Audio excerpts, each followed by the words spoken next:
Had to get to walk up like Stone Cold, you know. Mind your business over there. What up, Coach?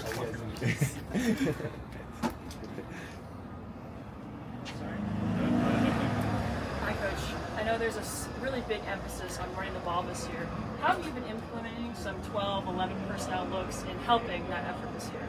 We're always going to play to our team strengths. I think we have like a lot of really good football players on offense. I think the tight end room has been elevated, and I always think it makes it harder for defenses when they got to worry about having a tight end in there attached to the core.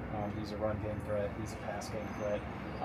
So yeah, I think we got great players out of 10 personnel. I think we have great players out of 11 and 12 personnel, and I think we should be able to run and throw the football out of all those personnel groups.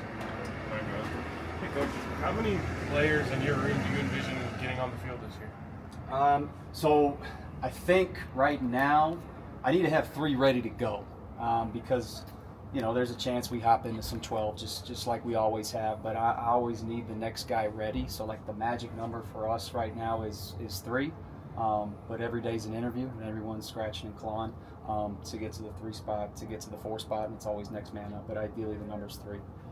Go ahead. Coach, I just asked Zach before you, your room when you go out to grades in the morning is one of the most tightly graded rooms as far as everybody's 3s, everybody's 4s. What do these guys have to do next to separate so somebody stands out from the bunch? Coach Prime says it all the time. Like, if you, and this is what I tell him, like, if you weren't at practice, would we notice? So, like, when we're going through and we're grading these guys, like, all right, like, if you weren't out there, would anything have changed? Would we have noticed you? Would you have made a play? And we grade them really hard on execution and technique. So, like, if their hat placement isn't where it's supposed to be, if their hands aren't where they're supposed to be, like, you're going to get docked for that. Because I tell them, man, like, everything matters. Everything in football matters. Like, when you run a grab route, you turn inside. Like, when you're on the backside of zone, my eyes got to land on the near logo, right? My hands got to be inside. Everything matters because, like, at the end of the day, football comes down to 1 or 2 plays in each game. We looked back at Kansas State last year. Like, that game comes down to 1 or 2 plays. So, like, we get away with stuff out here on practice where we got to clean up in the meeting room because we know on Saturdays, like, when it starts hitting the fan, like, that's what's going to come up, and that's what's going to separate winning from losing. So we grade them hard in that regard. Scott, go ahead.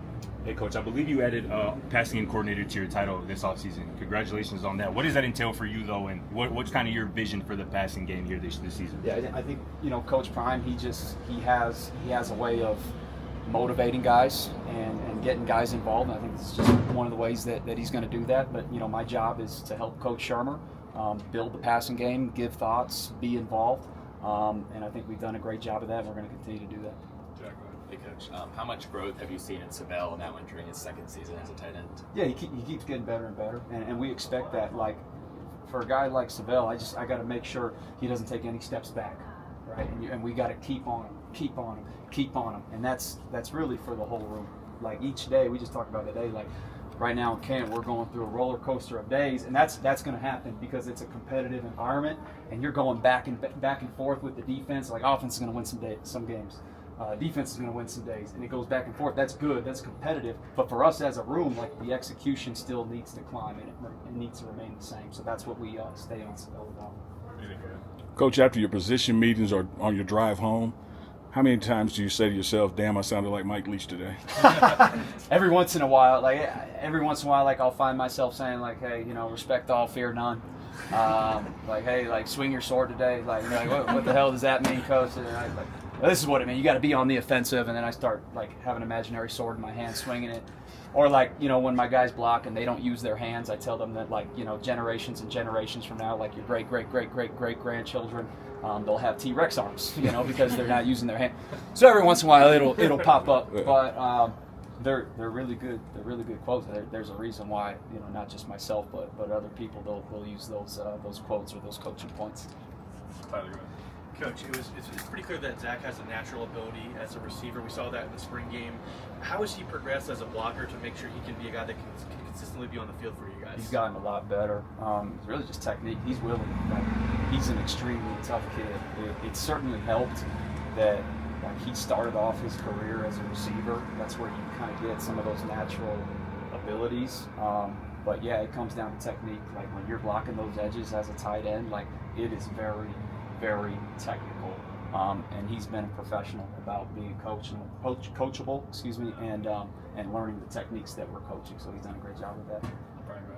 As a follow-up to that, would you say he's different than what you guys have had the last couple of years in that room as far as being that complete tight end? Yeah, he probably gives us a little more vertical threat down the field just because, he did play receiver and he could run. So, he's the fastest guy in the room.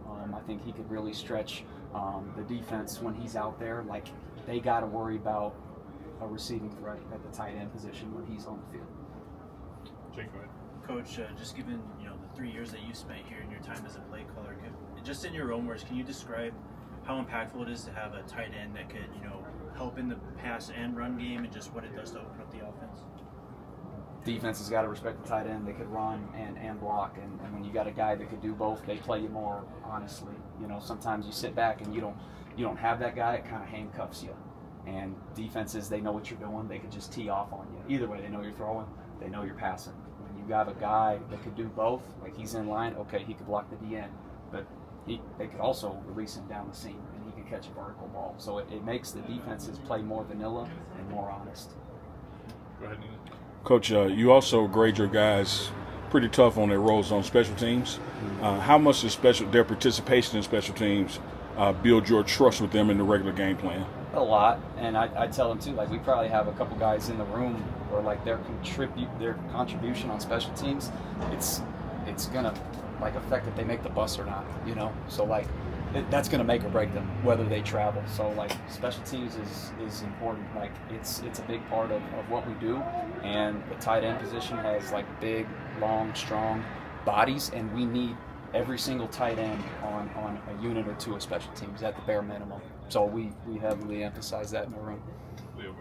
Coach, we heard about your relationship with Pat Shermer, but what about the other offensive line coaches, and how do you guys collaborate together in good run? Gunner's my guy. I've known Gunner for I don't know, this is year 5 or 6 now. So I was with Gunner in Reno in our days, and he was my guy. And then obviously, when we went to Jackson State, he's from Terry, Mississippi, right down the road. Come on, brother, let's go. And so I've always been very close with Gunner. So communicating with him is very natural. I think we have 3 of the best offensive line coaches in the country, and I think the players are very fortunate to have those guys. When you got dudes like that that know what they're talking about, that are great coaches and great human beings, they're really easy to work with. And I can say that for all 3 of those guys. Last one, Brian. Coach, you were just mentioning Gunner, and Coach Fine was asked the other day about how he's grown as a coach. But I want to ask you, there's a lot of you that have been with him back to Jackson, whether it's Coach Hart or Mathis. How do you feel like you guys have evolved as coaches as you've been with Coach Brian for 4 or 5 years now?